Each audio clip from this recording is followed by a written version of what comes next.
We're back again for another playthrough of an adult visual novel. I'm not sure what's in store in this one, but we're gonna dive in and see how it goes. Whether or not I decide to voice the entire thing will depend as I get into it. I will do my best. Let's get started. Piece me together, figure me out, solve my case, leave no doubt, no stone unturned, weave your webs, bridges are burned, connect the threads, the bodies keep piling up, how much death is enough, such a killer.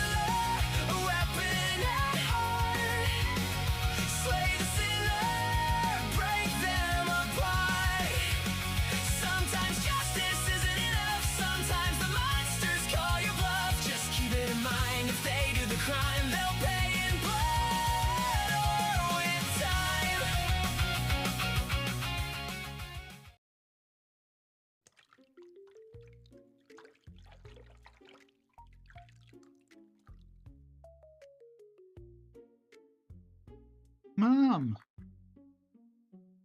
Yeah, honey? I'm washing my hair now. Thank you, sweetie. Hey, Mom.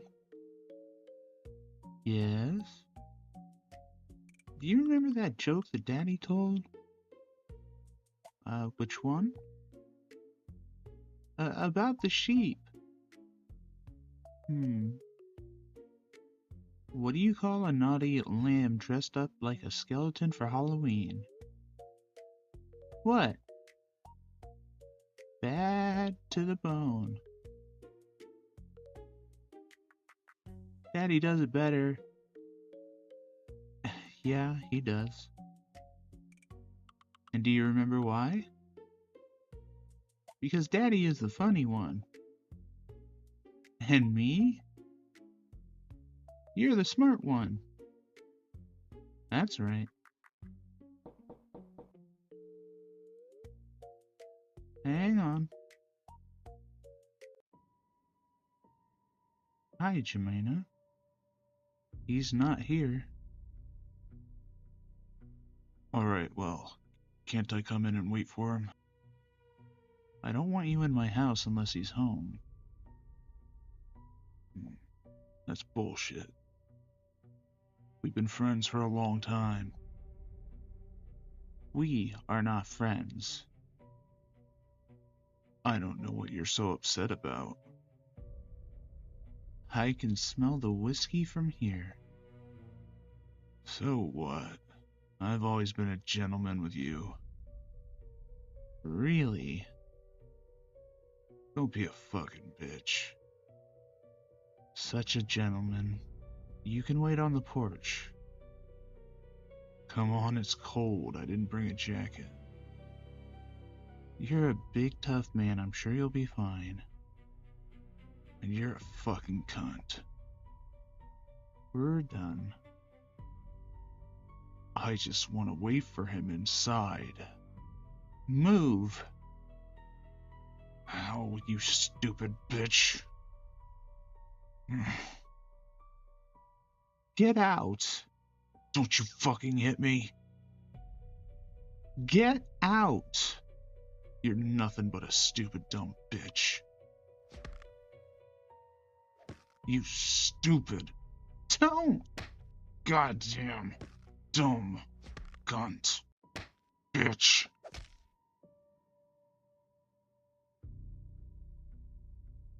Jemina. Shit. Fuck.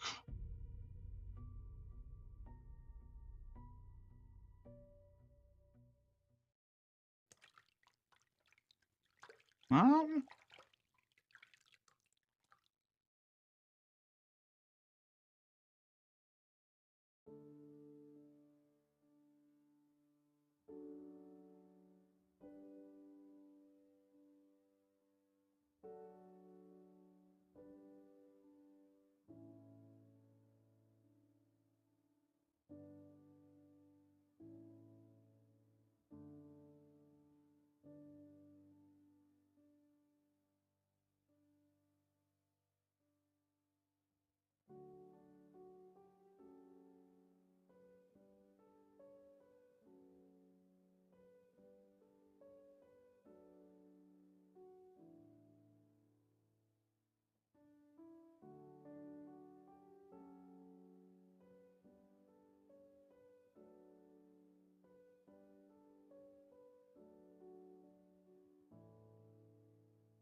Please tell me you didn't sleep here last night.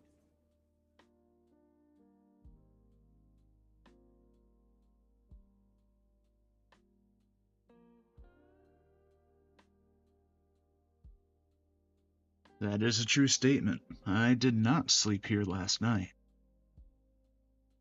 You were here all night? That is also true. So you didn't sleep at all. Again. Guilty. Don't you give me that charming smile, John Rockford. I've known you for too long for those shenanigans to work on me. Uh-oh, you're using my full name. I must really be in trouble. You said you weren't going to do this anymore. Hey, it's been at least a few weeks. Not good enough, Buster. You're supposed to be a recovered workaholic. Recovering workaholic. Once an addict, always an addict.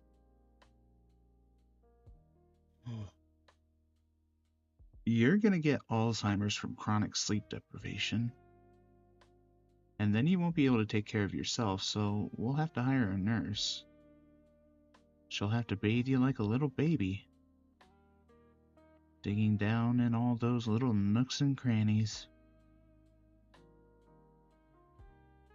There are worse fates than that. I'm going to choose her myself, and she's going to be really unattractive. Like Tilda Swinton unattractive, or Rosie O'Donnell unattractive. Donatella Versace unattractive. Oh, God. You win. I promise I'll go home and sleep tonight. Anyway, 2 nights of no sleep would be pushing it even for me. You don't think Tilda Swinton is pretty? No, she is a great actress, but she is not pretty. I think she's pretty. Who's a celebrity you do find attractive? I think the world's most beautiful celebrity is Jamie Carrington. Oh my gosh, stop. I'm not a celebrity. You're totally a celebrity. Only celebs get featured on TMZ. One time. And that's only because they just happened to be there when I tripped. Otherwise, they wouldn't have even noticed me. And thank you for reminding me of that horribly embarrassing moment seen by thousands of people. Well, probably millions, actually. John. Well, I thought it was endearing. And let's not forget about that Vogue interview you did. Stop. You're more famous than me. You've been on TV a lot of times. And for stuff you've actually done, not just for who you are. Exactly. Celebrity status means people are interested in you just because you're you. The rest of us have to actively be doing something for people to be interested. Some people acquire celebrity status for stuff they've done in the past, and others because they're born with it. Well, I'm not a celebrity. I just happen to be a Carrington. Anyways, what were you working on all night? You smell, by the way. I can always tell when you haven't been home. I think that's just residual odor from the pizza I ordered last night. No, it's man smell. You know, there's an evolutionary theory that says that women think men with strong natural manly musk make better mates. The theory is actually that scent is more important to women than men, and that men who smell nice attract more women. Nice try, Stinky. Seriously, why were you here all night? I'm working on a pre-trial motion and I found a rhythm. I don't like to interrupt my rhythm by leaving work. It could be hard to find it again the next day. Is it a motion for the gang murder trial you have starting in a few weeks? Yeah. Actually, I could use your brain for a minute. My brain? You've been an attorney for way longer than me. You're supposed to be teaching me. Yeah, but you're smarter than me. Alright. So a week before the defendant kills the victim kills a member of the defendant's gang in a drive-by shooting. And you're saying the motive for your defendant to kill the victim was revenge? Right. And the defense attorney wants the jury to hear about violent things the victim did while he was alive. Those include times when the victim robbed a liquor store, when he did another drive-by shooting of a rival gang member, and when he got into a fist fight in the parking lot of a nightclub. And the defense attorney wants to introduce those things because it makes the victim look bad in front of the jury? Her hope is that if the jury thinks the victim was a scumbag, they'd be less likely to convict the person who killed him. Exactly. Are you introducing the evidence that the victim committed the murder the week before he was killed? Yeah. That one act of violence should be put before the jury because it establishes motive, but his other prior acts of violence are irrelevant to this case. So why is the defense attorney arguing they should be admitted? The defense is arguing that the victim's background of violence makes it more likely that he did commit that murder the week earlier. Well, that's textbook character evidence. Evidence of someone's character to prove he had acted a certain way on a particular occasion is inadmissible under the evidence code. Exactly. So here's my written brief I'm submitting to the judge. Tell me what you think. While it is, of course, understandable that the defendant would want to introduce such an admissible character evidence for the purpose of improperly smearing his helpless murder victim in the eyes of the jury, the simple fact is that the evidence that the victim may or may not have in the past participated in crimes considered violent is itself inadmissible, as its introduction would violate Evidence Code Section 1101. Okay, stop. That was only the first sentence. And it's terrible. This is what happens when you don't sleep. Your normal eloquence melts away and you make a huge mess. That bad, huh? It's way too wordy and it hints at a personal attack on defense counsel. The federal justices I clerked for all complained about overly verbose lawyers. Just say the defendant seeks to admit evidence of the victim's character. Character evidence is inadmissible, whereas here its proponent is using it to prove the person's conduct on a particular occasion. That's all the intro you need. You can get into the weeds later, but the opening you wrote will have the judge clawing her eyes out. Huh. Well, don't hold anything back. The judge will be driven mad by how awful it is, and she'll use her sharp nails to blind herself so she doesn't have to keep reading it. Blood pouring out from her eyes all over your brief. I'm going to pay to have a museum built, and it will be called Museum of Worst Briefs Ever. There will just be one exhibit, your brief. It will still be all bloody.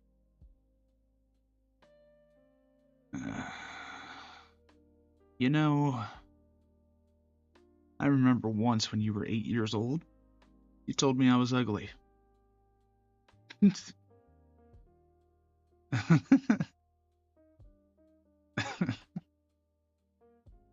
I'm dying. Oh, it's Lewis. Lieutenant, you're on speaker with Jamie in my office. Hey, it's my two favorite DAs. Hi, Lewis. What's up? Well, actually, I don't know if this would be an appropriate speakerphone conversation. Need some dating tips? I can leave. It's alright. Go ahead, Lewis. John, it's about your dad. My dad? Lewis, have you found my dad? No, no. We found something that might be relevant to your dad. That's all I can say over the phone. This is part of an official investigation. Well, you're the homicide lieutenant, so you're making me nervous. Look, I'm sorry, I'm not trying to upset you. I have no evidence at all about where your father is or if he is alive or dead. We need to ask you some questions about him, though.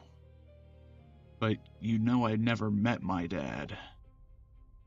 Try not to stress out about this. We'll come by tomorrow for an official interview. Who is we? Yeah, about that. The investigator handling the case is Detective Melchion. Havani. She made homicide detective about 6 months ago. I'd offer to have someone else do the interview, but this is her baby. Are you gonna tell me you can't do it if it's with her? No, it's alright. We're both adults. What time tomorrow? We'll come by around 10 if that works. That's fine. I don't have any court appearances tomorrow. Actually, could we make it later in the afternoon? Like maybe 3? Yeah, that'd be fine. Oh, one more thing. Can you bring your father's army file? Yeah, sure.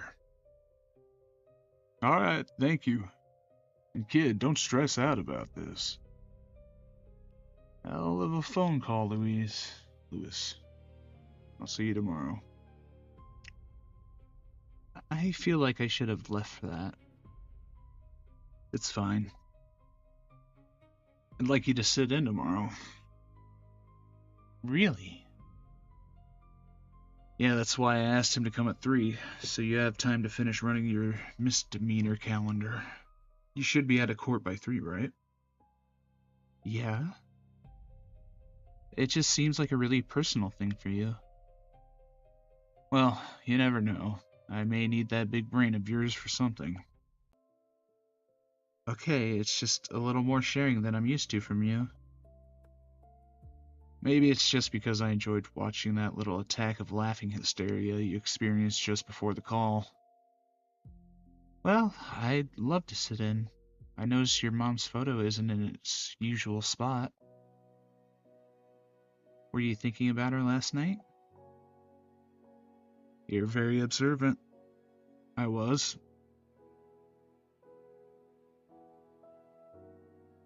She was so pretty. Yeah, she was. How tall was she? 5'11".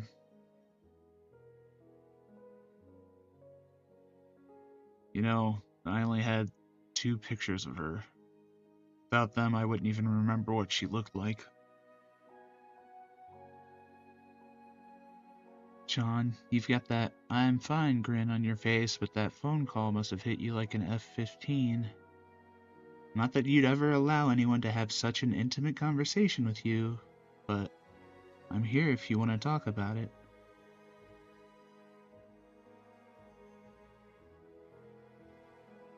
I'm fine, Jamie. But thank you. Jesus, I can't have an intimate conversation. You and Avni are gonna get along great. Did she say the same thing to you? Something like that. Well, I hope you're going straight home at 5 today, or earlier would be even better. Nope, I'm meeting Sean after work. We're gonna shoot some hoops. Oh my gosh, you haven't slept. You're not going to play basketball. I'm fine. Honestly, I think it'll help relax me. Hey, come here.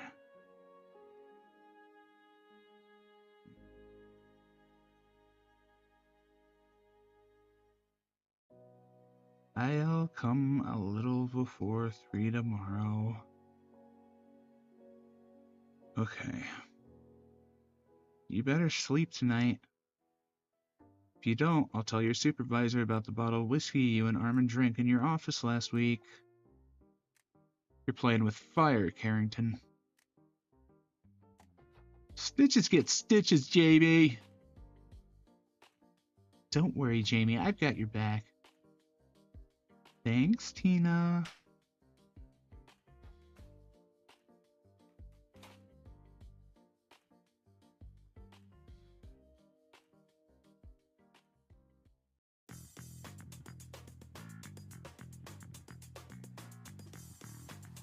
Nothing but net. If we had a net anyway. 6'3". Nuh-uh. Whoa, 4'7". Oh, 9'4". 10'5". What are we playing to? Let's just go to 15. Can't keep up anymore, old man. There's a senior citizen league that plays at the YMCA Wednesday mornings if that's more your speed.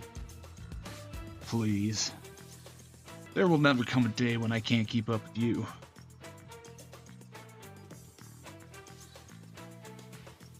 $7.12.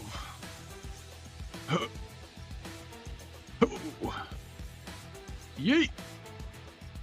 And that's 15-9. I haven't beaten you that bad in a while. It didn't look like your ankle was acting up. Nah, just a little tired. That legendary speed of yours wasn't there today. Like you said, getting old. I hear you, man. 35 feels a lot different than 25. Are you still at the gym every day? Yeah, usually 5 days a week. As a childless bachelor, I'm not allowed to get a dad bod yet. I promised Donna when we got engaged that I would never get a dad bod. If I had a 9-year-old like you, I might not be able to keep that promise. You got any trials coming up? Yeah, I got a little robbery case in a couple weeks. Who's the DA? Some young guy, Albert Marquez. I don't know him. What about you? I've got a murder trial starting in a few weeks.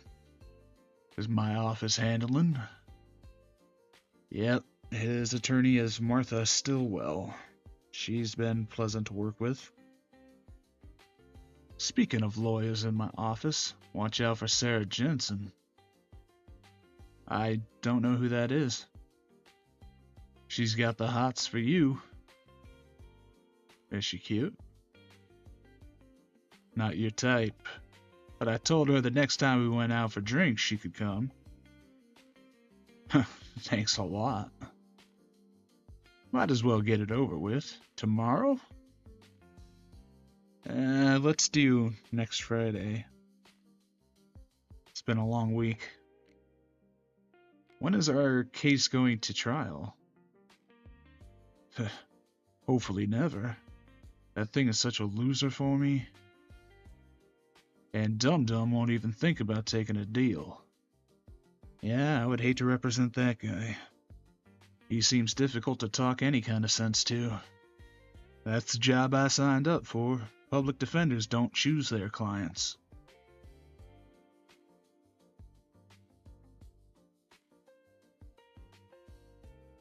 Hey.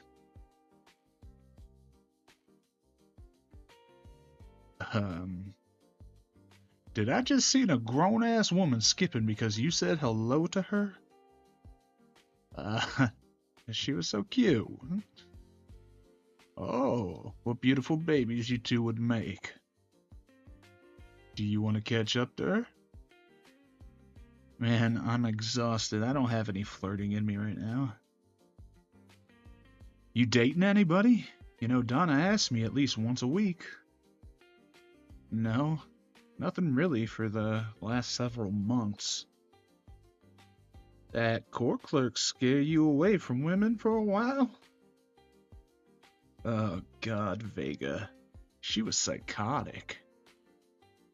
I'm pretty sure that eventually I would have woken up one morning to find she'd cut my balls off. As it is, I'm dreading if I ever have to appear in her court again. That's what you get for messing around with court staff. I'm running out of safe places. I've got necks in the courts, one in the DA's office, and one in the police department. Maybe I need to start hitting on my waitresses instead of dating co-workers. Do you want Donna to sign you up for a dating website? No way. I'd feel too weird. Hey man, don't knock the internet. Dating apps are now the #1 way people meet their spouses. Maybe it's time you learned how to use the internet for something other than email. In my opinion, we all got along just fine before the internet. I'll pass. You know, you're only 35. You're not... Get away from me! What the hell? Help! It's that girl. It's those guys. Wait. I need my bag. Don't be such a snob. Excuse me? I'm Officer Jones. This is Officer David with El Valiente Police. Step away from her. Cops. I don't see a uniform or a gun. You're outnumbered here, boss. Maybe you should just mind your own business. Sounded to me like she made it our business. Maybe you should just take your pack of wolves and leave. Yeah, see, there's a whole pack of us wolves, and there's only 2 of you pigs. So if you don't back the fuck up on out of here, I'm gonna carve up that pig face of yours and leave it for the Channel 4 News to find. Is that what you want, little piggy? Do you want to be on the Channel 4 News? Nothing needs to happen here. All you have to do is let her walk away. Fuck you. I'm gonna pound this little bitch's pussy on top of your dead pig's body. No turning back now. You fucked up, homie. Ah! Hey guys, look, nobody wants... Oh shit!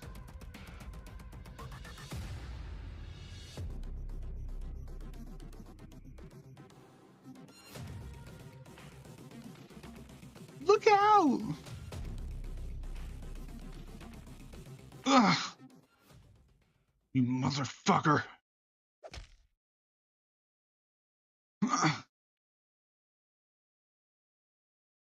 Sean! Yeah, that's enough. Back up now. We're leaving. Fuck ass! I said now. It broke my nose.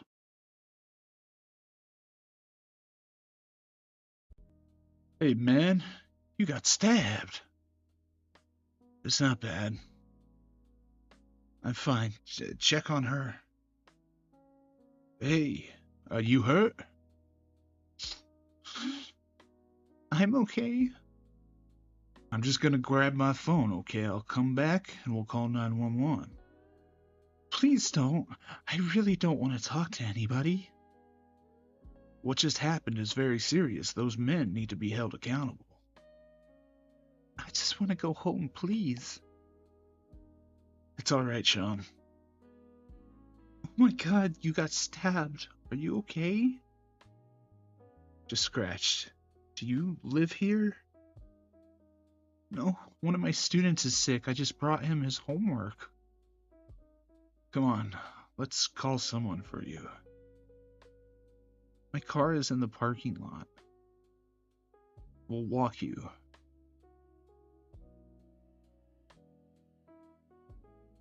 Are you sure you're alright? If you're shaken up, it might be best if a friend came and drove you home. I'm alright.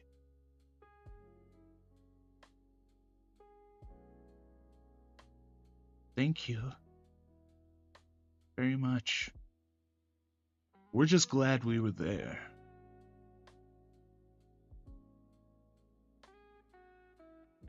Hey man, while I do think using your DA badge back there was clever, we need to call the real cops. And I can see how much blood that shirt is soaking up.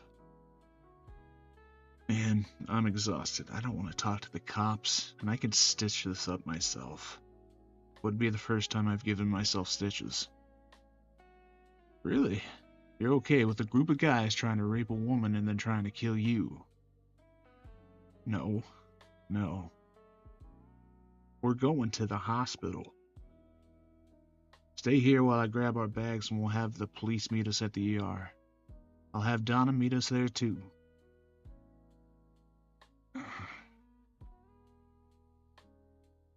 What a fucking day.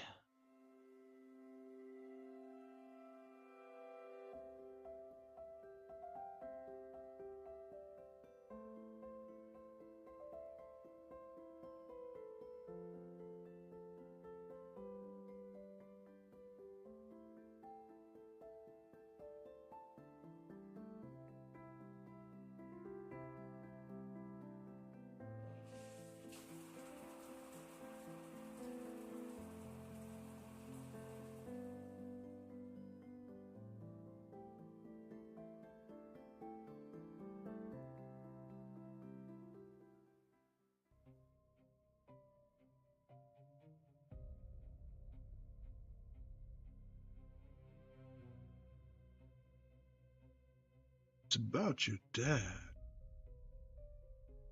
I'm sorry, I'm not trying to upset you. I have no evidence at all where your father is or if he is alive or dead. You know, I never met my dad.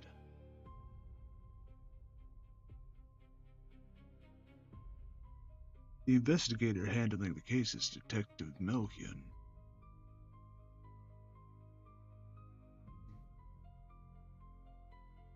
It's okay, we're both adults.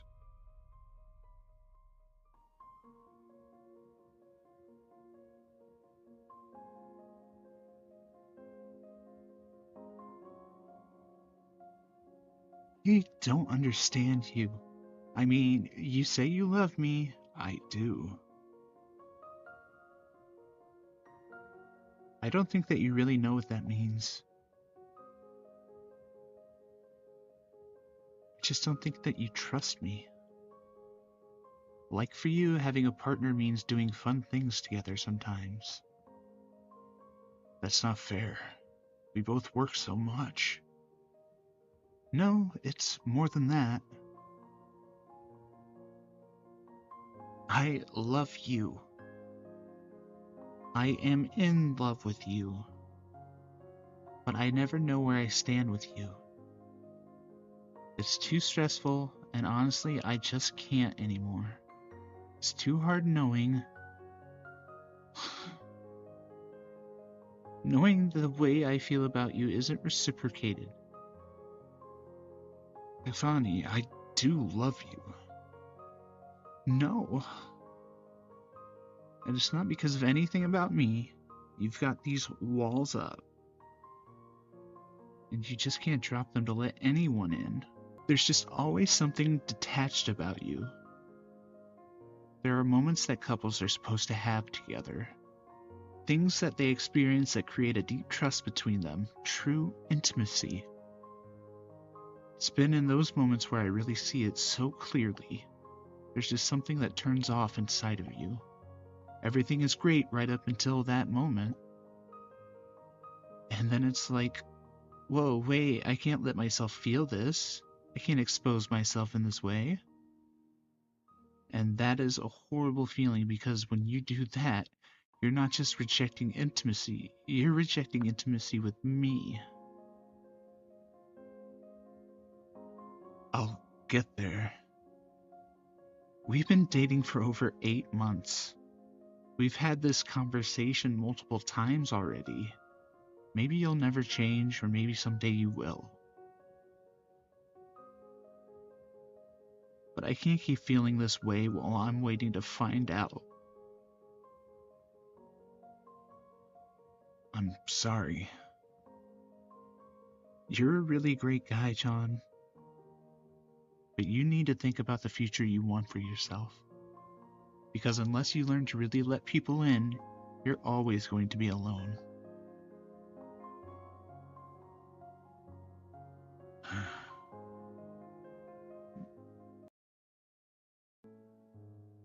God, I'm still wiped. Every muscle feels like it went through a press. This stab wound is killing me. I should just be glad it wasn't worse, I guess. But I really should have slept in. I need to listen to Jamie. I told myself I was going to prioritize my health and stop working 110 hours a week. I have no life outside of work for the last 10 years. That's going to change. I don't want to aggravate this cut by overdoing it this morning. Let's stick to some light arm work. Nope. Nope, lighter. Yeah, that's better. Morning, John. Hey, Ron. What's gonna happen at this meeting? Would Lewis have something that could lead me to my dad? Thought so many times about what would happen if I met him after all these years. Would he blow me off? Or would he apologize for walking out? Would he feel any kind of affection for me at all? I could forgive him if he wanted that. People make mistakes, especially when they're young. And he probably led a very stressful life at the time, being in the army, and going on a kill or be killed types of missions. Adding to that, the responsibility of fatherhood. He panicked. His response is understandable. Yeah, I could forgive him. I do forgive him. Maybe we could finally be a family. Hey there, cutie. Oh, hey, Gina. You look a bit stiff today, and it looks like you're using warm-up weights for your sets. Yeah, I'm a little sore, just warming the muscles and stretching them a bit. I'll be back on my routine in a couple days. You've got a very focused look for someone who's not lifting very much. Yeah, I guess I've got a few things on my mind. The gym is supposed to be where you go to take your mind off everything else. Yeah, normally it's a nice break in my routine. Some weeks it's literally the only thing I do outside of work, to be honest. You need to have more fun, Mr. Assistant District Attorney. I'm offering my services in that regard. You're a very thoughtful person. We could get drinks tonight. There's a new bar I want to try out. Oh. You mean with Gary? No, just me and you. Gina, I wasn't expecting that. Well, I'm being bold here. Gina, you're a very lovely woman, and under different circumstances I would love to go out with you. But I don't think your husband would appreciate me going out for drinks with his wife. Trust me, he's got this coming. Oh. I'm sorry to hear that. I'm flattered, but that's a line I can't cross. Family is very important to me. Fine. Sounds like maybe you guys need to talk. Yeah, whatever. Man, that's gonna make my morning gym sessions awkward for a while. What god did I piss off this week?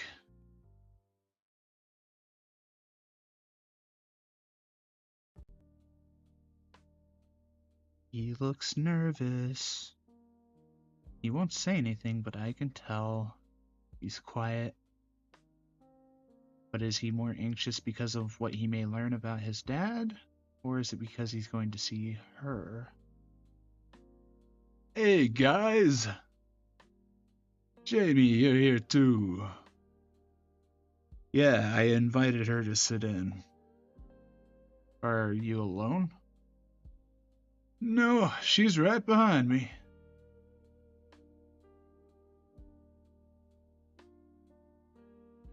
Oh, she's gorgeous. And oh my gosh, her boobs are massive. Like the size of my head. Gorgeous and bigger boobs than me, just friggin' great. Hello, Gavni. John. It's good to see you. You too. This is awkward. Congratulations on making it to homicide. Thank you. Why is she wearing that? This is supposed to be an official police interview. Congratulations on the novel case. I saw part of your closing argument on the news. Oh, thank you. She seems a little bit nervous, actually. She clearly still has feelings for him. This is my friend, Jamie Carrington. Nice to meet you. Hi, Jamie. I've heard a lot about you. John is very fond of you. Oh. He said you're like a little sister to him. God damn it. Have a seat, guys. Oh, Jamie, you can sit here. I'll stand. No, that's okay. It's your meeting. I'm just an observer. I'll get comfortable here. Well, I'm in suspense here. This is an official investigation, so this will be recorded. We have some questions we need to ask you first, and then we'll tell you what triggered this interview. Alright? The date is September 2nd, 2022. I'm Detective Havni Milkian, here with Detective Lieutenant Louis Villatoro. We are interviewing John Rockford. His friend Jamie Carrington is also present. What's your birthday?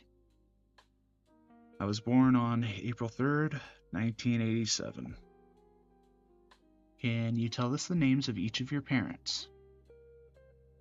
My mother's name was Magnolia Rockford. My father's name was Solomon Hobbs. You don't know if your father is alive or deceased? No. I've never met my father, and I've had limited information about him. And your mother? My mother died from breast cancer when I was 6 years old. Who raised you after your mother died? Are these... Bear with us here.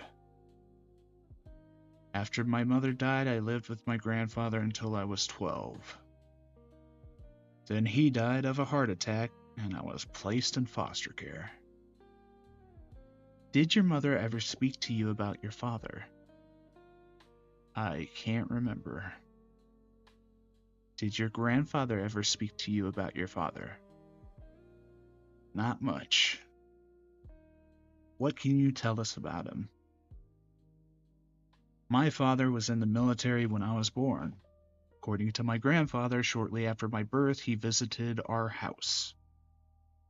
My mother and him had a huge fight, and he left and never came back. As far as I know, neither my mother nor my grandfather ever heard from him again. Did you ever try to track down your father? After I turned 18, I became interested in trying to find him. I didn't really know how to go about it, but I checked the internet and found nothing. My grandfather had told me that he was in the special forces of the army. I suspected that he had been killed on a combat mission. When I was 20, I sent a letter to the Army requesting information about him. I received a response that any information about Solomon Hobbs was classified. I am aware that information can be declassified over time, so every year I send another request. When I was 30, I received a packet from the Army. I think someone in the records department took pity on me. The packet was heavily redacted, but it confirmed that Hobbs had been in the Army, that he was a member of an elite special forces unit, and that he was alive when he was honorably discharged from the military. What year was he discharged? 1995. Can you tell us about the special unit your father belonged to? The unit was codenamed the Orcs. I know nothing about the missions they conducted. I don't know how large it was, nor the names of any of other members. All that information was redacted. Did the file have some kind of unit insignia for the Orcs? It did. Do you have that with you? Yeah. So the insignia is somehow relevant to the investigation? Did they find the insignia at a crime scene?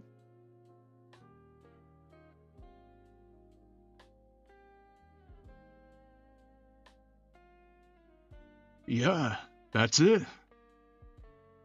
Can we make a copy? Of course. Since receiving this file, have you ever had any new information about your father? No. That was 5 years ago. I hired a private detective shortly afterwards, but he came up empty. Did you ever look for a death certificate? Yeah, I've requested a death certificate for his name and date of birth in all 50 states in the US and found nothing. And you can't tell us anything about the military unit he was with. All I know is what I've told you. Did the file have a photograph of your father? No. Have you ever seen a picture of him? No. What about details like height, weight, or those in the file? Yeah, my father was a white male, approximately 6 feet 1 inch tall, thin build, at least while he was in the military. Green eyes, brown hair. Green eyes? Your mom had brown eyes. My grandfather told me my blue eyes came from my father's parents. All you need is the blue-eyed gene in one of your ancestors. Do you have any siblings? Cousins, aunts, uncles? No. At least none I'm aware of. Alright. Do you have any other questions, Lieutenant? No. Okay, that concludes the interview. Going off tape. What the fuck? I remember talking to you about your dad and seeing that file. That was maybe 6 months after you'd received it. I remember showing it to you. You know how hard of a worker Detective Milkman is.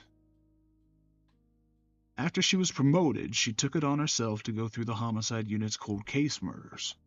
Obviously, there are a lot, and most of them are just as unsolvable now as they were then. But there was one she found that may warrant a second look. In 2004, a woman was beaten to death in her home. It was pretty brutal. Her name was Amy Mall. Unmarried, no children. An artist, very talented. But the investigation didn't go anywhere. I'll just go copy this.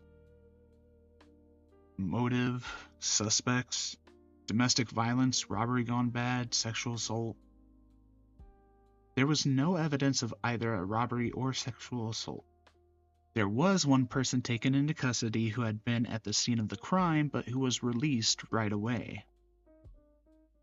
There was also a person of interest who was never identified. Neighbors said they had recently seen a very tall Hispanic male spending time at the victim's home. And I'm assuming that person never contacted the police after he found out she was dead? So a likely domestic violence murder by an angry boyfriend. Makes sense given that she was beaten to death. It's a strong theory. Where does the Special Units Forces get involved? One of the things recovered from the crime scene was a sketchbook. Apparently the victim had several of them. The one that was open on the table in the room where she was killed. Motherfucking bitch. This one was open on the table in the room where she was killed. It was open to a particular drawing. We've brought you a copy of the drawing. Holy shit. Yeah. So, what's your theory? It's not a lot to go off of. I can only posit a shot-in-the-dark theory right now. Amy Mall may have been in a relationship with someone in your father's unit, and that person killed her. The insignia just happened to be in her sketchpad because she'd seen it somehow and was doodling it. I need to find out who else was in that unit. If there is a very tall Hispanic male, he's a suspect in Amy Mall's murder. Yeah, well, good luck getting that information from the military. You would need to get a search warrant signed by a federal judge, but if you get one, the Department of Justice is gonna move to have it quashed, citing the classified nature of the information sought.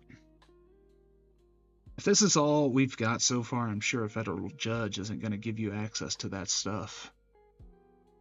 Great. Well, that was my first idea. But no problem. I've got backup plans. This morning I submitted some items of evidence for DNA testing. Did they do DNA testing back? Did they do DNA testing back then? They did, but it was limited because back when...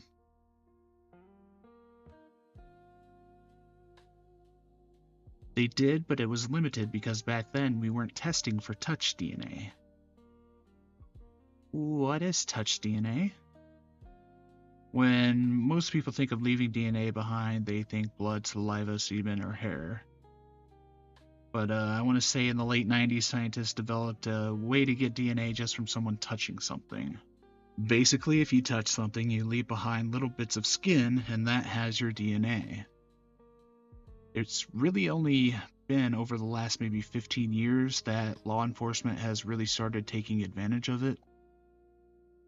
You won't see it on the misdemeanor cases you're handling right now, but once you start working felony cases, you'll see it from time to time. And when you start handling murders, you'll see that homicide investigators routinely test for touch DNA. But when Amy Mall was killed, the science was still new, so the only DNA testing done was for blood.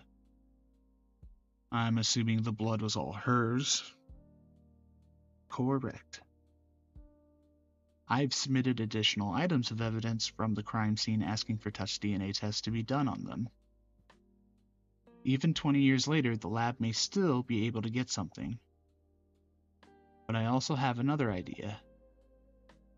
Tattoos are popular among soldiers. It's possible a member of a particular special unit might get a tattoo of their unit's insignia. Huh, that's interesting. Several years ago, the FBI developed software that can search digital databases of tattoo photographs. Yeah, I've heard of that. We photograph tattoos of a lot of arrestees. There are many thousands of photographs we can compare against the unit insignia. It's a long shot, John, but maybe at some point this guy got arrested and he had this tattoo and it was photographed. It is a long shot, but a long shot is more than I've had my entire life. Ivani, that is a very good idea. There's a reason we promoted her. It's not because we like having her around. Look, I've got something to ask. Let me work on this case. John, we don't even have a suspect. But when it's ready for filing, I don't mean what I mean is let me be involved with the investigation. In what capacity? Well, for starters, I'd like to tag along for witness interviews. There are other joint task forces between prosecutors and law enforcement. It never hurts to have a lawyer along for field work if a search issue or something comes up. Ivani would still be the actual investigator, but I'll be available for legal advice and I can suggest actions to take that will help make the case stronger if it ever gets to court. Plus, obviously, I'll argue the federal search warrant. You just said the federal search warrant would be a waste of time. Well, you never know. We can at least try. Okay, but beyond that, this could all turn into nothing. Both the DNA and the tattoo search results could be dead ends. Look, if I'm helping out, that saves you from having to put a second investigator on the case, leaving that person open for something else. Maybe she would rather be working with a real cop. Lewis, come on. I could be an asset here and you know it. Why are you fighting me on this? You're a witness on the case. We just interviewed you. He's not, though. I'm going to regret this, but it's what he wants. Everything he just told you is inadmissible hearsay. Even his father's file would be inadmissible through him. You'd need a custodian of records from the military to come in to authenticate it in court. Basically, you've got to build the case completely independent of anything John just told you. Jamie knows what she's talking about. I'll think about it. That's all I promise. I'll take that as an eventual yes. We should get back. Hey, thanks for bringing this to me. I'm sort of pumped up to see if this tattoo thing goes anywhere. Don't get your hopes up. It's a very long shot. We'll see. It was nice meeting you. It was a pleasure. All right. Take care, guys. Wow. So what did you think? She's very pretty.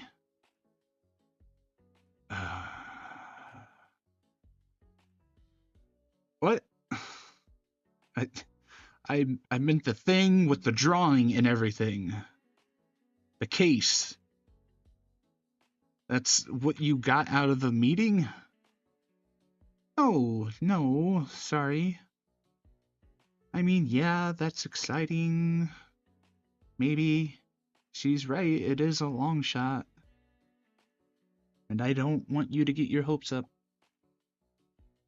No, for once I'm going to be hopeful about something and not worry about being disappointed. Besides, even if the tattoo search comes up empty, this is a new lead. I haven't had a lead since I got my father's file 5 years ago. I'm sure between Ivani and myself we could figure something else out. She seems like she's a really good cop, very dedicated. She is. The best. You support me being on this case, right? Absolutely. I don't understand his opposition. Well, you probably caught them both off guard, and I'm sure Lewis wants to make sure Ivani would be comfortable working with you. John, given your history, she might not really want you on the case with her. Oh. No, you're right. I didn't think about that. It's okay, I'm sure they'll talk about it.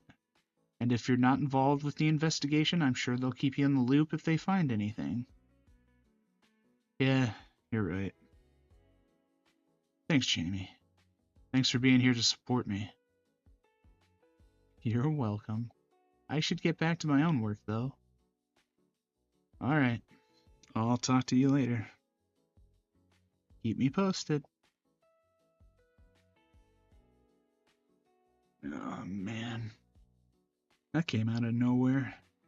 What are the chances she would stumble across that in a cold case?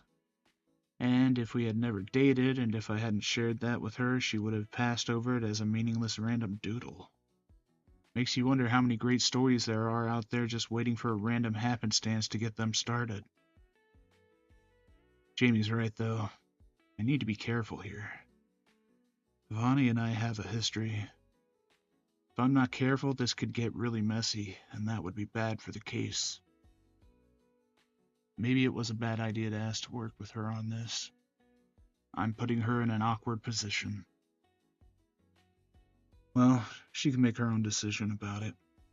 If she tells Lewis she doesn't want me on the case, I'll accept that. I'm going to be thinking about it all weekend, though. No, I'm not doing that to myself. Gotta stay busy. Looks like another weekend in the office. I don't think I'll tell Jamie.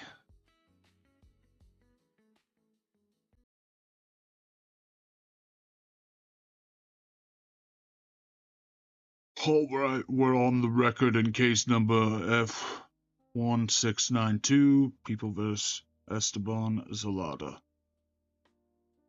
The defendant is present in court in custody, being represented by Martha Stillwell from the Public Defender's Office. The people are represented by John Rockford from the District Attorney's Office.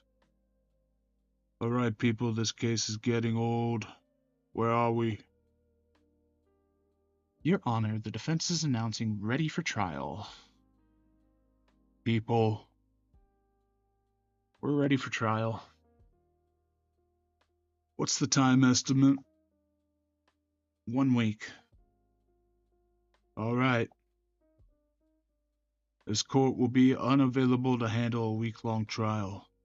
The clerk has checked the availability of the other courtrooms in the building. Both parties having announced ready, this case is reassigned to the Honorable Judge Chen, Department A7, for trial starting October 3rd. Do both parties accept the assignment? Defense. No objection. People.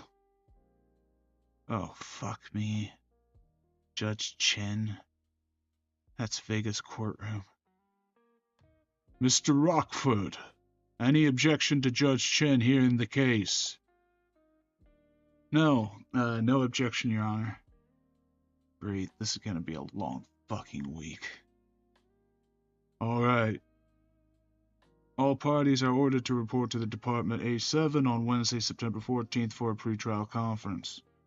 Sheriff's Department is ordered to transport the defendant to court that date. Alright, that's the order. Thank you, Your Honor. Thank you.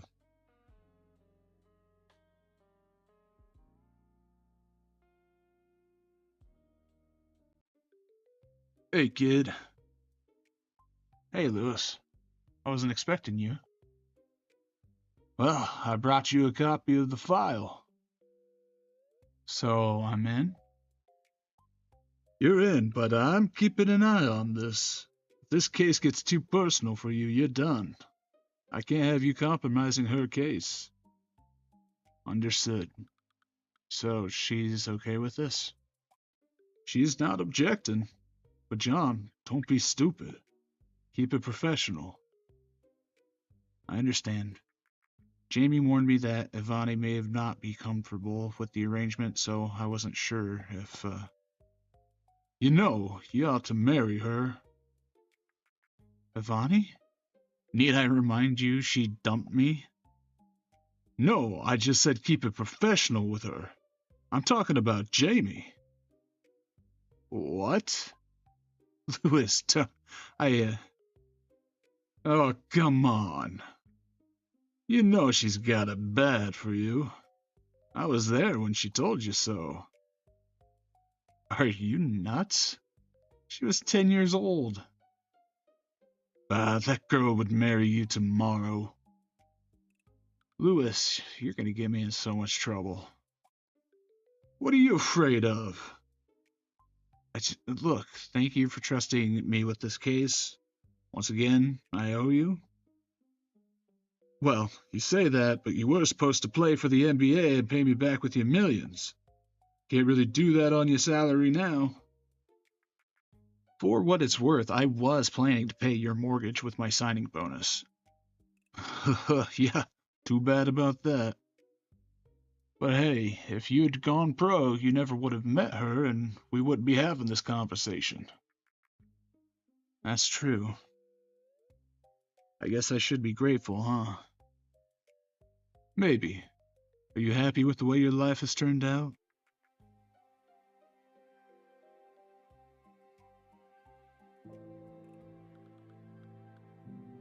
Well, either you're happy or you're not. But yeah, I'm glad I became a prosecutor. I feel like I've done a lot of good things. Professionally, you've been very successful. But what about personally? You lead such a sad life, man. Always working. You know, you had a real good thing with Ivani. She was really into you. Well, like I said, she dumped me. Yeah, because you screwed it up. Look, Ivani, Jamie, Seojun, whoever, I don't care. Just find a nice girl and settle down. You're the closest thing I have to a son, and I want grandbabies. Nights alone with my goldfish and TV dinners get a little boring. You could just stay and work all night like I do.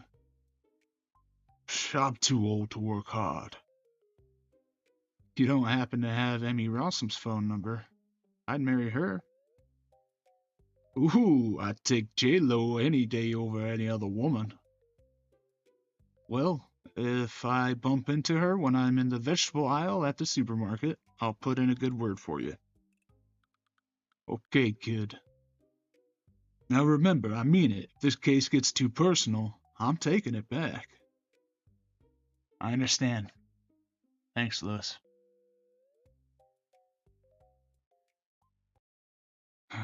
Not a lot to go on here.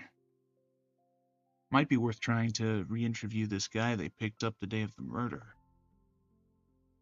What a horrible way for her to die. Terrified, helpless. Whoever would do this to a woman is worse than any gangbanger. No. Whoever would do this to a woman is worse than any gangbanger I've ever sent away. Hey. Hello. Had a chance to look at the case? Yeah, I've been going through it this afternoon. I'm planning to re-interview this guy they picked up on the day of the murder. I was actually just thinking the same thing. I've got an address for him. Actually, he still lives in the same place. Are you free tomorrow morning? I am. How long will it take to get out there? About half an hour. Meet me at the station at 10. You're not worried he'll be at work? If he is, then we leave a card and come back later. All right. I'll see you tomorrow. Okay. And hey, yeah.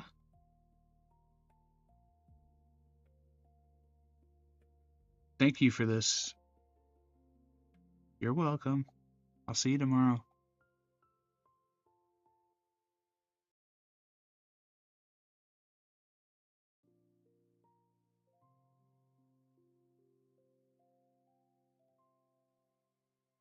Good morning.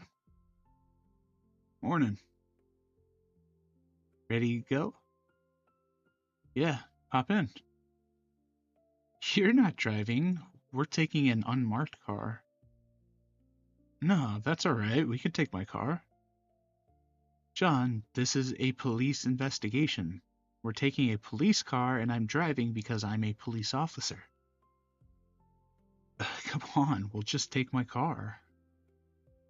This is why we have unmarked cars for detective work. There's no rule that says we can't take a personal car. What's the matter with taking a police car? I would just prefer to drive. I know what you're doing. You're sexist, you know that? Wanting to drive doesn't make me sexist. And if you're going to call me anything, call me traditional because I happen to know that you respect traditional men. We're not on a date, John. We're working together. I can't believe we're arguing about this.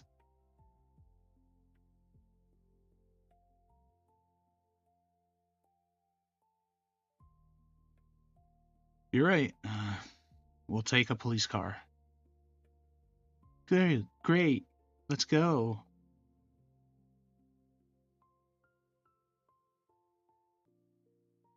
So, how have you been? Good. Really busy. Sounds like it.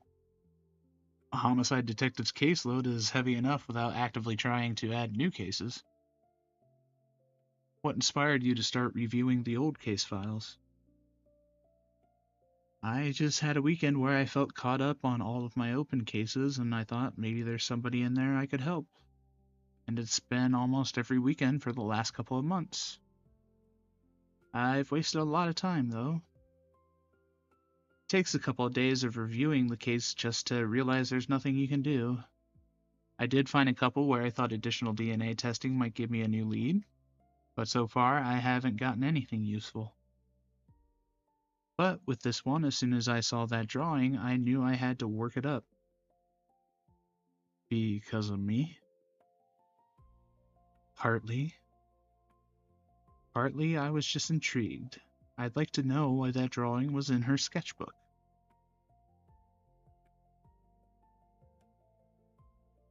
I always knew you'd make a great detective one day, and I really do appreciate you bringing me in on this. It's nice to have you on board.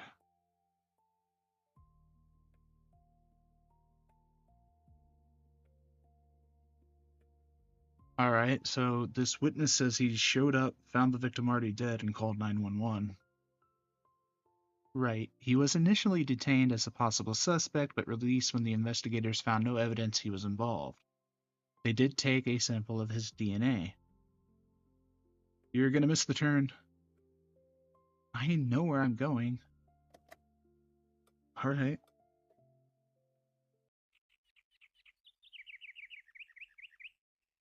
Jesus, we're gonna get murdered out here and fed to the local wildlife. Don't be such a baby. You've got your gun, right? No. You didn't bring your gun? I never carry my gun. Great, so I have no backup. Relax. You better hope I don't get killed because then you have no chance. Well, if you die, I'll just take your gun. At least he's home. I'm not sure if that truck means he's home or he's dead.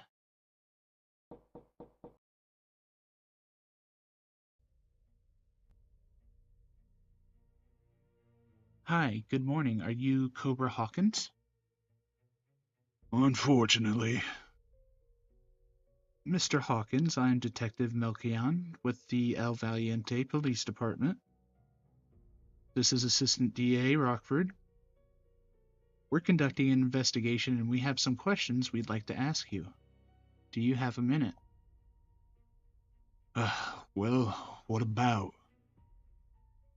Sir, about 20 years ago you were taken into custody and asked some questions about being at a house where murder occurred. Do you remember that? Yeah. We just have some questions about that day. Come on, that was years ago. I can't remember that anymore. Well, if you can't remember something, that's okay. But how about if we just ask you some questions and see if you remember anything? Go ahead. Thank you. We won't take up too much of your time. Why were you at the house that day? Like I told the cops back then, I got a call to go pick up a package. I said I had to work and could I come by that evening. She asked me to come by on my lunch break at 12:30. I got there at 12:30, the front door was open, and I saw her lying there. I stepped inside to see if I could help her, and then I called 911. What was the package you were supposed to pick up? I don't know. She just said a package addressed to me had been delivered to her house by mistake. But you know the police never found any package addressed to you or anyone else. That's what they told me. Who called you? I don't know. It was a woman. Did she give you a name? I think she did, but I can't remember now. Does the name Amy Mall ring a bell? No. Is that what I told the cops? Yeah, you said a woman called you and identified herself as Amy Mall. If that's what I said, then that's what happened. You'd never met this woman before. No. Did the police back then show you a picture of her without her injuries? I can't remember. Does this woman look familiar? I've never seen that woman before. Had you ever been to that house before? No. Didn't you think it was strange that some random person would call you and ask you to come to her house to pick up a package? She said it had been delivered to her house by mistake.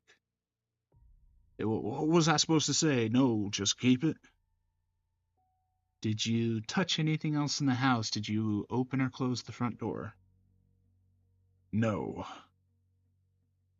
Is there some reason why your DNA would be found in another part of the house? What? My DNA? We had some things retested from inside the house. Well, what things? I can't reveal that, but I really need you to think hard. Some innocent reason why you may have been inside. Maybe you and she were in a relationship and you didn't want people to know. No. Could you have been over there with some other people, maybe? Having tea or coffee? Nope. Maybe you and she were involved in some kind of ongoing transaction. I have never been inside that house. Well, see, the problem is that when we have someone telling us they've never been to a place where someone was murdered, and then we find that person's DNA at the murder scene, it makes them look guilty, you know? Mr. Hawkins, this is your chance to tell your side of the story. You don't strike me as a killer. But if we've got one person telling us one thing and the evidence is telling us something else, our hands get tied. Detectives, I told you my side of the story. I have never been in that house. Look, I'm sorry, but unless you're about to arrest me, I really have to go. Have you ever served in the military, Mr. Hawkins? That's none of your business. I said I'm done talking to you. All right, well, we gave you a chance. Here's my card. If you think of anything else, it's very important that you call me. Right. Well, that felt like a waste of time. Maybe he didn't really give us anything helpful. But if his DNA does come back from another part of the crime scene, then we've got him in a lie. So you think he's the guy? No. But Amy's phone records show that she never called him. So the question is, why was he there?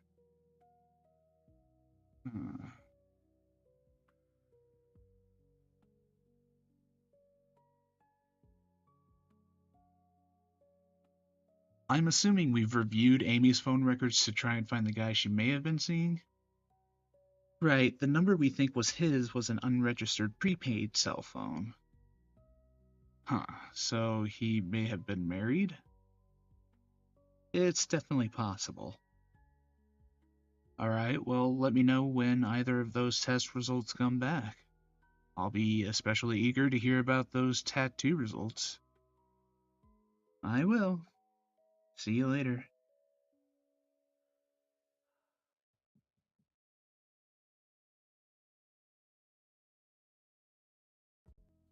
These detectives do not take their misdemeanor cases seriously at all. I've had to request the surveillance video from this guy twice already and he still hasn't gotten it to me. So frustrating. Well, I've got a job to do. If I have to talk to his supervisor and he gets his rear end handed to him, so be it. Hey. Hey. How was misdemeanor court today? It wasn't bad.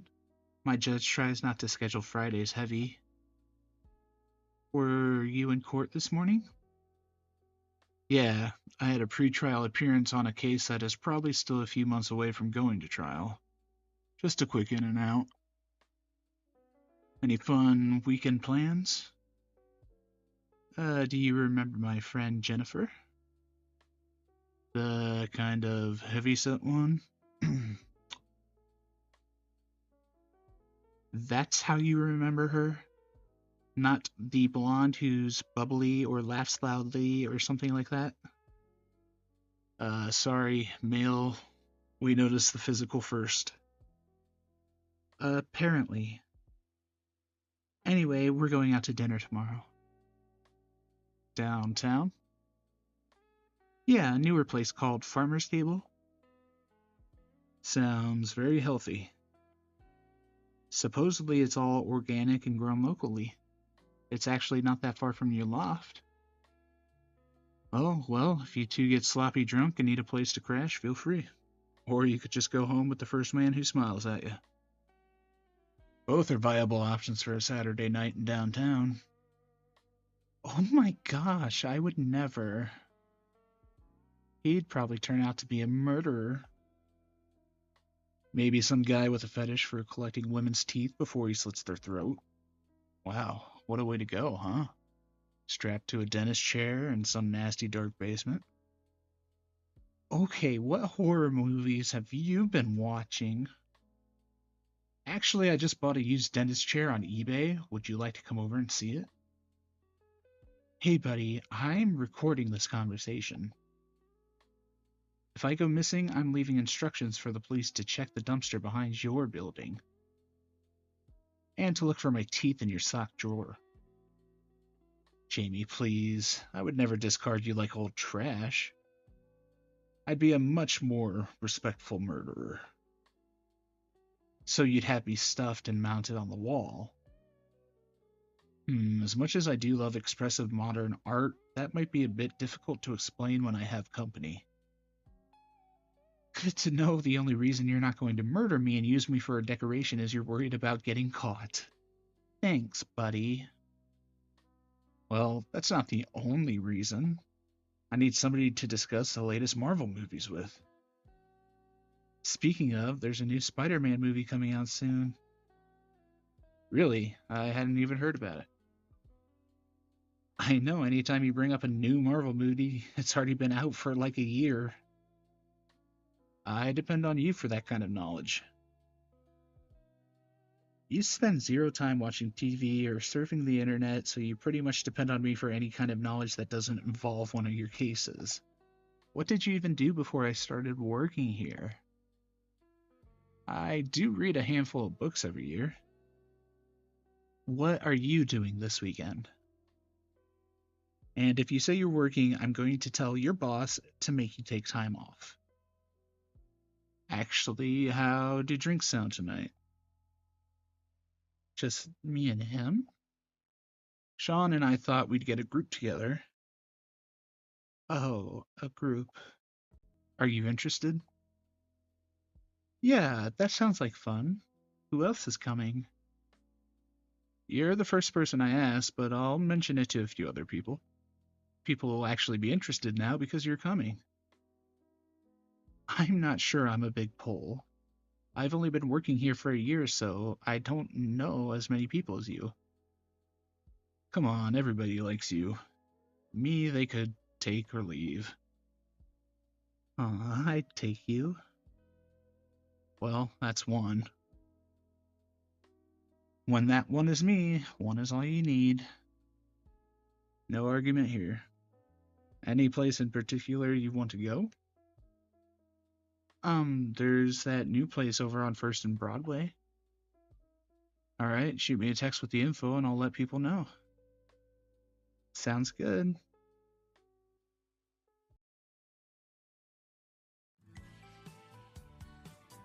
And so that's how 100 people saw me naked as the day God made me. That's hilarious. Oh my gosh, that story is not true. You're from the city of Trinston. There aren't any cow pastures in Trinston.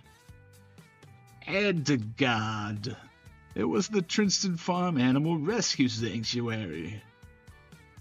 I'm looking that up because I don't believe you. Or are you looking it up because you think maybe you do believe me, eh?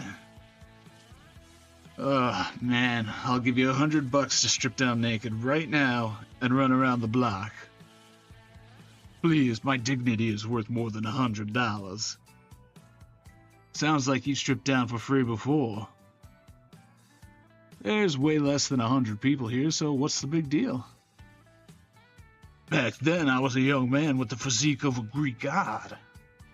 Watching me run naked was akin to watching Apollo move his chariot gracefully across the sky. Why? Because your butt is so wide it's like looking at the sun? Actually, all this body hair acts like a nice soft dimmer switch. Oh my god. So many mental images I need to erase. Oh, the Trinston Farm Animal Rescue Sanctuary. It does exist. As I said. I still don't believe you. Yeah, still a bullshit story. My good name has been slandered. I'm going to console myself with another drink. I've only been on a farm once. I was in 3rd grade and the only thing I can remember is all the kids pointing and laughing because 2 of the pigs were having sex. I think I would have been traumatized. I grew up on a farm. We used to see that all the time. Cows, pigs, horses, dogs, everything out there was getting laid except me. Unnecessary. Did you ever see any nude Armenian men running through your pasture? Did you ever see any nude Armenian men running through your pasture? No, that would have been the talk of the town, though. Small town? Yep, about an hour or so out of Omaha. I've always found the idea of a small town life appealing. There's something about it that seems relaxing. Our life was anything but relaxing. My dad would work from before the sun came up until late every night. Did you help? Yeah, I milked cows, fed chickens, stuff like that.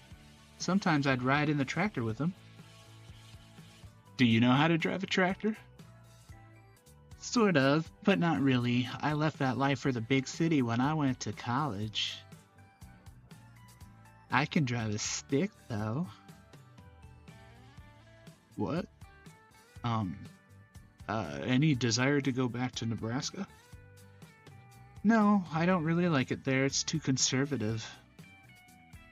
Why? Did you want me to introduce you to my parents? Oh, I remember now. This is the woman Sean said was interested. She's not my type. No reason to be rude, though. Well, if I'm ever on vacation in the Midwest, maybe I'll take you up on that. Are you from here? I am, yeah. Born and raised in El Valiente. But you want to move to the Midwest? Well, I don't know if I'd actually move there. There are just some times when the city gets a bit stifling. There are less crowded cities in this county. There are less crowded cities in this county, like Hancock Village. Hancock Village is very nice. And maybe if I'd chosen to be the rich kind of lawyer, I could afford to live there. Anyway, my life is here. I've got friends here. I like my career. Are you happy as a DA, though? Weren't you supposed to play in the NBA? The NBA? No, that wasn't in the cards for me. Sean could have, if he'd chose that path. Yeah, why are you a public defender when you could be rich and playing sports for a living? I could have gone pro. Baseball. Shut up, no you couldn't. Yeah, I just didn't have the height. 2 more inches and I would have been drafted. You didn't even play in college. Yeah, because I knew my height was working against me at the pro level, so I chose to focus on my academics instead. Stop, I want to hear about Sean. Why didn't you go pro? I heard you were both supposed to be drafted after college. Oh, that's true. I could have been drafted, and it would have been a very fun life, no doubt. But I wanted this. I wanted to help people. To me, this felt more like I was making a contribution to the world. But professional sports player can inspire people. And a lot of them donate money and time to charitable causes. You're right. And I'm not knocking that as a career choice. But as a lawyer every day, I actually get to directly impact people's lives. I get involved with them. Do you ever regret it? Not a single day. Even when you have clients get sent to prison for life? We just have to remember that while not everybody gets a happy ending, everyone deserves a shot at one. And even for the people that can't turn things around, I could say I did what I could to help them out. But in my 10 years as a public defender, I've seen some people make some remarkable changes. It's very rewarding to know I had a hand in those changes. You were supposed to get drafted too? John was the #1 ranked college basketball player in the country. I have never in my life seen anyone move as fast as John Rockford. He was like superhuman. He still is. Holy cow. And back then he was due for a big payday. So what happened? It was the last game of his senior season. He was playing for the NCAA college championship title. 10 minutes into the game, he went for a layup. A defending player leapt up to block the shot, failed, but came down hard on John's right ankle, shattered it into pieces. The doctors told him he'd never had the same type of mobility. After that, the NBA lost interest. His team lost that game by 1 point. Now, when I was the #1 ranked player, Sean was ranked #2. That's how we became friends. But there were a lot of people who thought he was a better player than me. He may not have been as fast as me, but he's better at actually getting the ball through the net. And he is obviously a much better person than me, because if I could have become rich by playing basketball for a living, I absolutely would have. But it wasn't really about the money for you. You could have practiced a different kind of law and become rich. You chose to become a prosecutor instead. You were passionate about basketball just like you're passionate about being a prosecutor. Do you resent having to get a regular job? No, absolutely not. I've loved being a prosecutor. It's been very rewarding for me, and I feel like I've done a lot of good. I've gotten some people held responsible for doing some terrible things.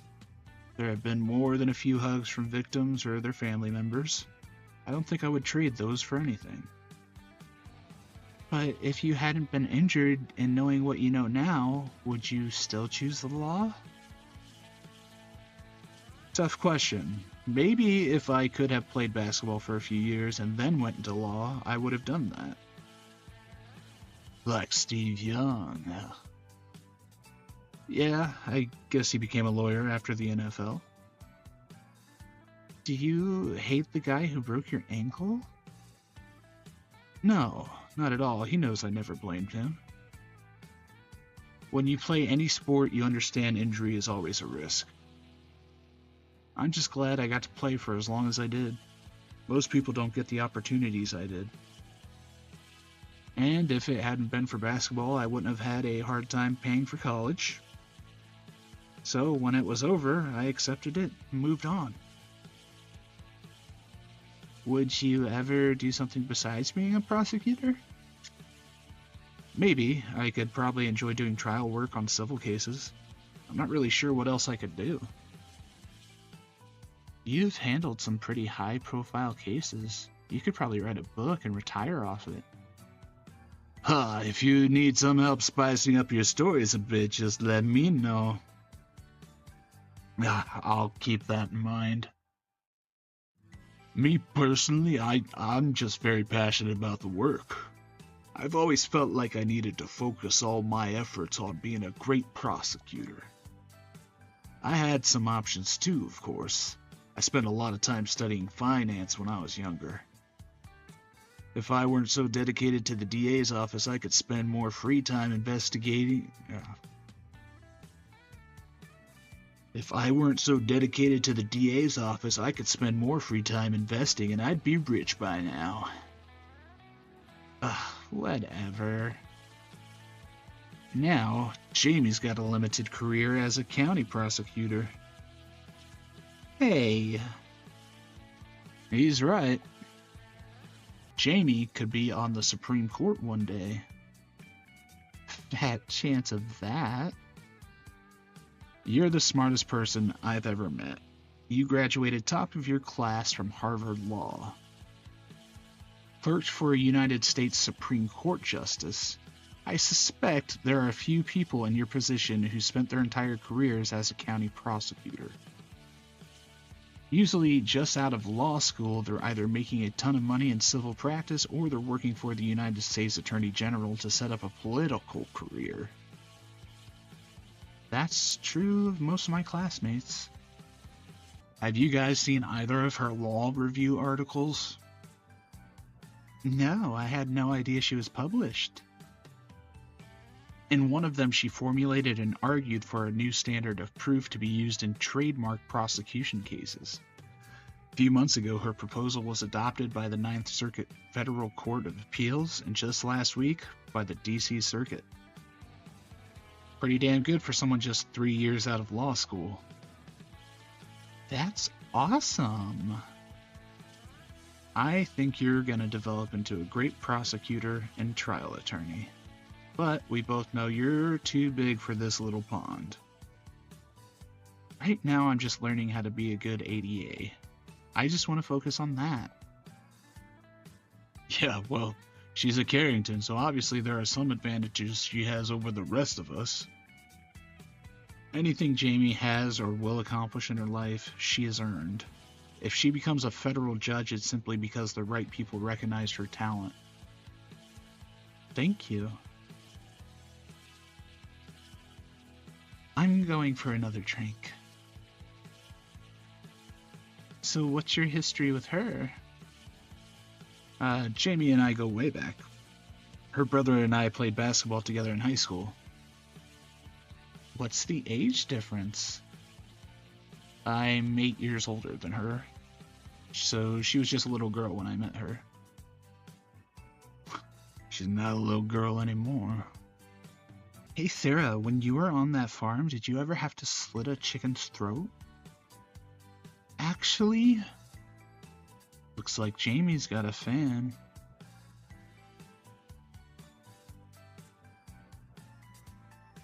Jamie's not gonna stay single. Up until now, she's been in school and clerking, but now that she's in a stable place, she's gonna find herself a man. Yeah, that's good. That's what I want. For her to meet a nice guy. Is it? Of course, I want her to find someone that will treat her well. And you'll be perfectly okay if Jamie ends up with another man.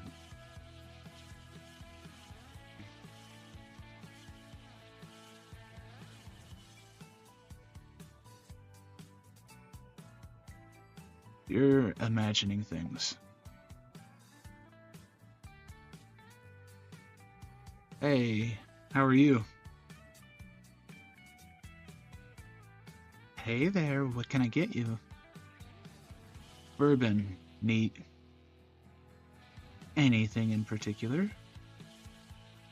Just make sure it burns on the way down. Am I drunk or is she cute? So, where are you guys from? My group? Oh, we're all attorneys. Some of us are from the district attorney's office, some are from the public defenders. And you, good guy or bad guy? That depends on your perspective, I guess. Which is which for you? Well, when I was younger, I would have said the DA was the bad guy. But I guess as a law-abiding adult, my perspective has changed. Rebellious teenager. Yeah, I was pretty bad. Ever get arrested? A few times, actually. Well, you learned your lesson, I guess. I mean, you don't look like you turned into a serial killer. Hey, neither did Ted Bundy. Ah, God, watch out for this one. So, which are you? I'm an assistant district attorney. Ooh, very prestigious. I suppose. How about you? Any career ambitions beyond bartending? I used to. I'm sort of losing hope, though. In what? I came out here for a music career. I sing. It's tough breaking into the business, huh? Yeah, I think I sound pretty good, but so do 1,000 other girls just like me in this town. Yeah, I think I sound pretty good, but so do 1,000 other girls just like me in this town. I've heard it's a rough beat. It is, not quite ready to throw in the towel yet, though. Good, hang in there. Well, good luck to you. Thank you. Did you get her number?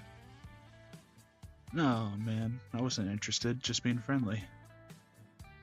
Hey, welcome back.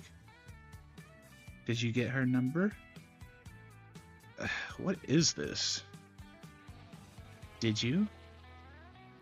No, I was just being friendly. Did he get yours? Oh my gosh, is he gone? I told him you were my boyfriend. What? Why? He was handsome, well dressed. Why didn't you get hers?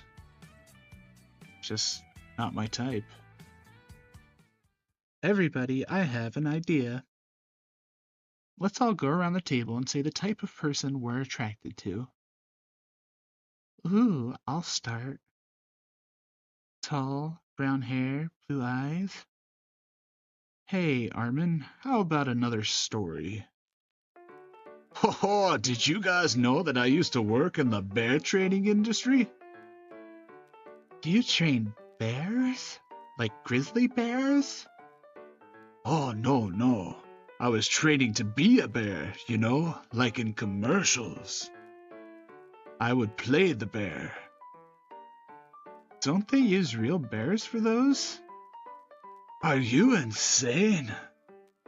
Anyway, these bear costumes are awful. Whoever designed them didn't think about the fact that sometimes good Mother Nature calls. There's no fly, no zipper. If you gotta go, the only way is for you to take off the whole costume. Problem is, it takes so long to get it off and put it back on again that it's really not practical to take a pee break during the middle of shooting. You know, these directors are very particular about keeping these shoots on schedule. Time is money, of course, and there are only a certain scheduled number of pee breaks. And if you're Tom Cruise or Sacha Baron Cohen, you can ask for a bonus pee break and you'd get one. But if you're just the guy who plays the bear and nobody knows your name, and they just said, "Hey, bear guy," to get your attention. Well, basically, I was not important enough for a bonus pee break. Which is fine. Everybody in the industry has to start somewhere. God, I know where this is going. Well, please don't spoil it for the rest of the group. They're all very interested in hearing the ending. Anyway, we have our normal break, and I'm not really feeling the urge to pee strong enough to go through the whole process of taking the bear costume off and putting it back on again.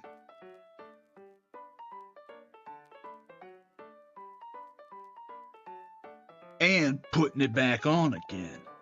And then we start shooting again. And you know how it goes. One minute you feel fine, and the next you're sure someone has dammed up Niagara Falls inside your bladder. So I realize that if I have to ask the director for a pee break, he's really going to be upset because we just had one, and hey, time is money. And who's this little shit wannabe actor, the bear guy, stopping the set for half an hour to take an extra pee break? So I quietly suffer, but it gets worse. Like, God, why did you let me have that 4th cup of coffee on a day when I was wearing the bear suit? 4? So, in the scene we're doing, I have to wrestle this Paul Bunyan type of guy. You know, big and muscular, flannel shirt with a thick manly beard. You know the type. And real intimate contact between the two of us during this wrestling scene, if you understand my drift. Not really, no. And it was a very active scene, jumping, jostling, blah blah blah. So, with every second, I could feel my entire bladder moving around inside me. First it's down, then it's up, then it's swishing side to side. And now I'm panicking because Lord knows it's been a couple of years at least since I peed myself in public. What? But I really like being the bear guy, so I'm determined not to screw this up. I just suffer silently, praying for a quick end to the shoot. But in this wrestling scene, you know I'm all over the place. Jumping this way, diving that way. Taking a big fall here, landing hard on top there. And it's possible that on some of those harder hits, just a little bit of pee might have squirted out. You know, just quick little shots. Not enough to really be noticed, and also not enough to relieve the pressure on my bladder. But through great strength of willpower and bladder control, I'm fighting against the cataclysmic eruption that's struggling to get out. And it hurts. Oh God, it's that awful pain that starts in the lower part of your stomach and extends out through the tip of your penis. You all know what I'm talking about, right? Sort of. For at least an hour I go on like this. And with every minute that passes, the pain is more excruciating than the minute before. And with every move this way and every move that way, I think, this has got to be it. The shoot has got to be over now. But it never ends. This director always wants just one more homoerotic tableau for heaven knows what reason. And finally, after 2 hours of this incredible pain, the last vestige of bladder control slipped away from me. And oh, what a sweet, sweet relief it was. We were doing the final climactic move where he throws me on my back, climbs on top of me to kill me with his axe. Very violent commercial. Quiet, please. And so I fall hard onto my back just as he comes down on top of me. With that movement comes a hard jostle of my tingly parts. And in that moment, all desire to restrain myself evaporated, and the dam opened up, and the rivers rushed forth. So when he's chopping off my head, and I'm supposed to be acting terrified, I am in fact very terrified and not acting at all, because I am in fact in the middle of a very long stream of piss.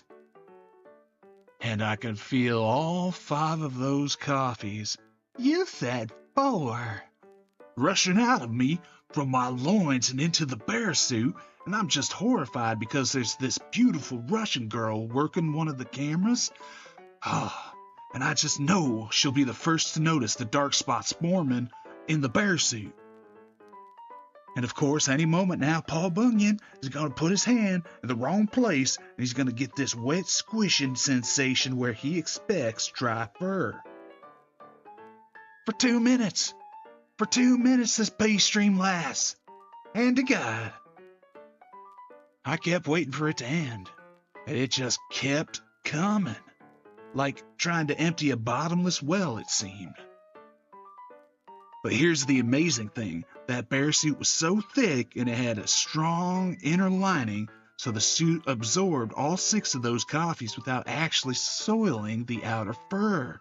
It's 6 now. From the outside, there was no dark spot. It was dry. Nobody could tell. I could believe my good fortune. Except for one problem. The smell. Somehow the smell came out through the pores in the bear's skin. That doesn't even make sense. And to God. So Paul Bunyan notices something first. And as soon as the director yells cut, Paul starts sniffing around trying to figure out where the bad smell is coming from.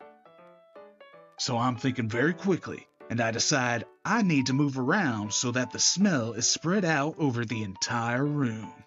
That way nobody will be able to tell it's coming from my bear suit. And by the way, I'm feeling much better now. I mean, you know how it is when you've finally been holding a really painful one and you finally get rid of it. You really don't care much about how you got rid of it. You're just so glad it's gone. But still, I don't want the Russian to know I peed myself. Alright, so I'm moving around very cleverly to keep that smell around the whole space. But then I notice other people have also picked up on the smell, and they start to all sniff the air trying to find the source. And I realize it's only a matter of time before I'm discovered. So thinking quickly, I start to head out to the bathroom to change out of the bear suit. But I'm stopped by the costumer. She says, "Hey, where you going? The shoot isn't over." Damn it. I was doing so good. She says, "Hey, where you going? The shoot is over. Take off the bear suit." And now I'm panicking again. This could be it. The end of my career as the bear guy. I said, "Okay, just let me use the bathroom first. I really have to go." She says, "You can't use the bathroom with that thing on. Take it off." "No," I said, "I'll take it off in the bathroom." "I don't want to wait for you to go potty," she says. "Just take it off and give it to me so I can pack up." I tried again, but she cut me off and said, "If you don't give me that bear suit right now, I'm going to rip it off myself." Well, what could I do? I began to take it off. I started with the head, and then very slowly started to push the bear suit down my body, trying desperately in the meantime to think of some way out of this. But in horror, I watched as the Russian walked over to where we were and said, "I think the smell is coming from somewhere over here." By that time, the bear suit was down to my chest. The Russian came closer, sniffing the air. I can't watch. The bear suit came down to my navel. The Russian came even closer, but now she was mere feet from me in my great shame. I hesitated, and the costumer, enraged at my lack of speed, lunged forward, grabbed the bear costume on either side of my waist, and pulled it down to my ankles.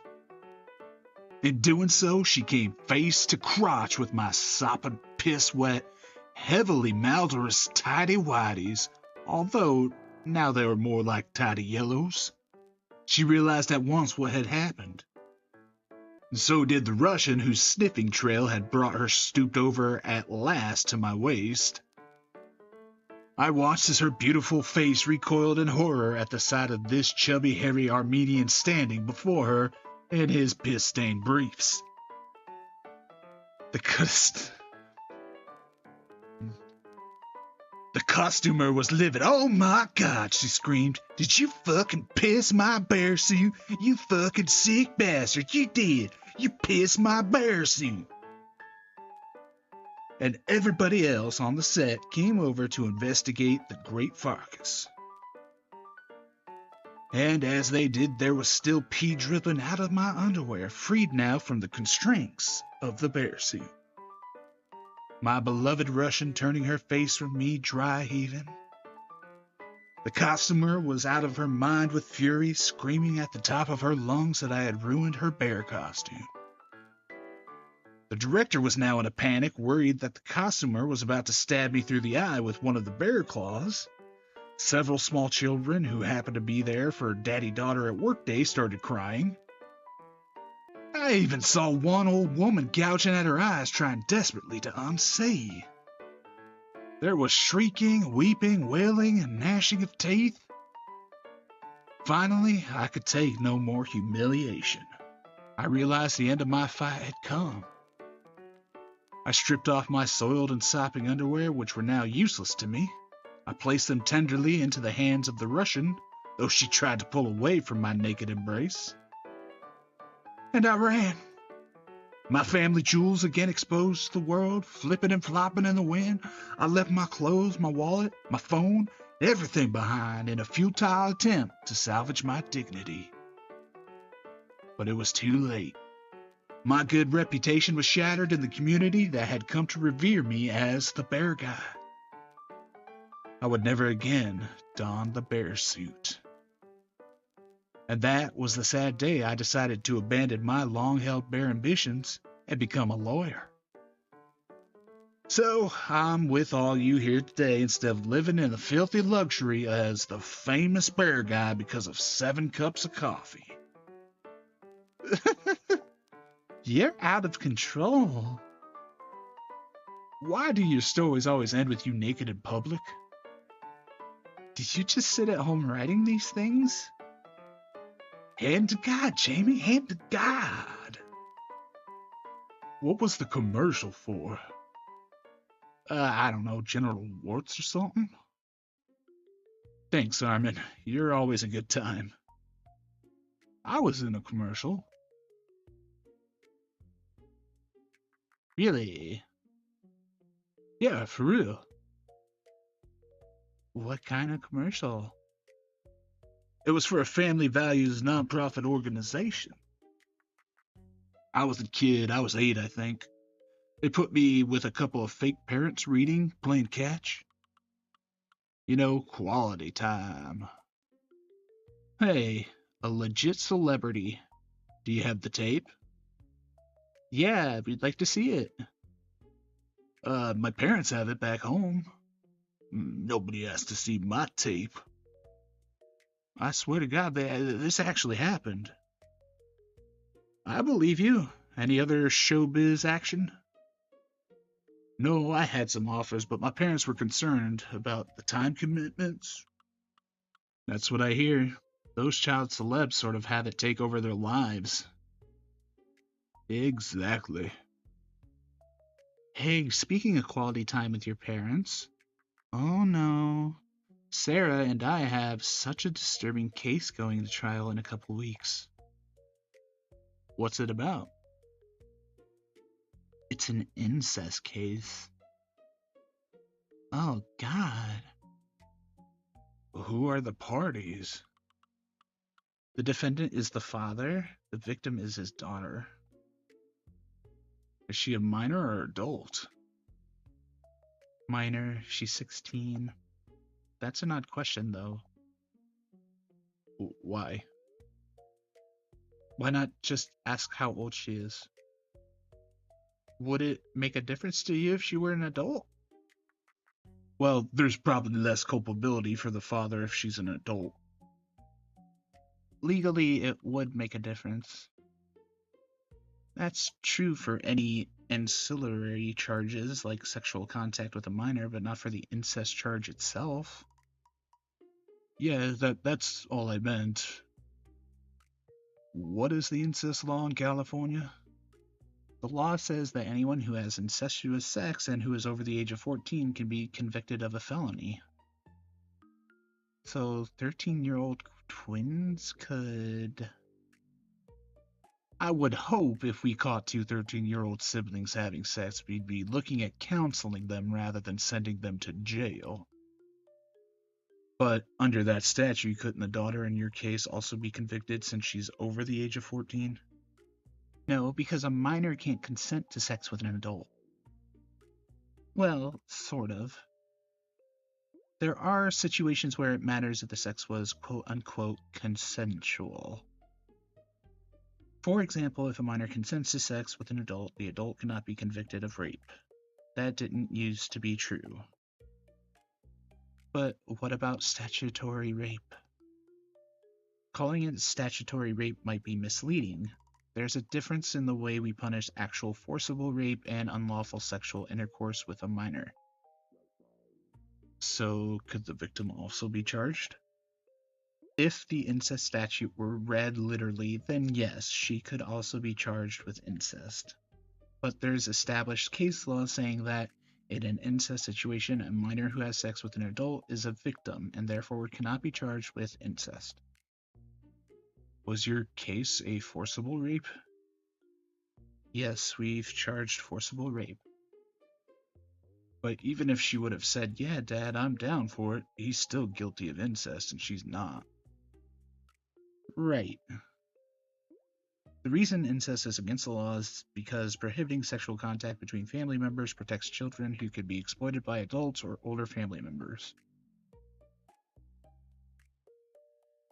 Yeah, for a child, the great thing about having a family is that you can feel safe with these people. A 15-year-old girl shouldn't have to worry about her dad or uncle or other older... A 15-year-old girl shouldn't have to worry about her dad or uncle or older brother trying to get in her pants. You should always be able to fall back on your family. People that love you unconditionally always have your back and always want what's best for you. I don't get how people can be so lucky to have a wife, kids, father, mother, all a part of this great family, and then they just throw all of that away.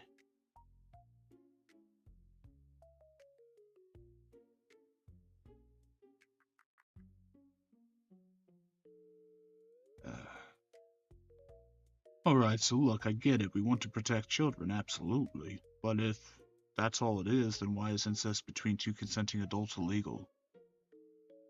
If an adult woman wants to have sex with her dad, why is that illegal?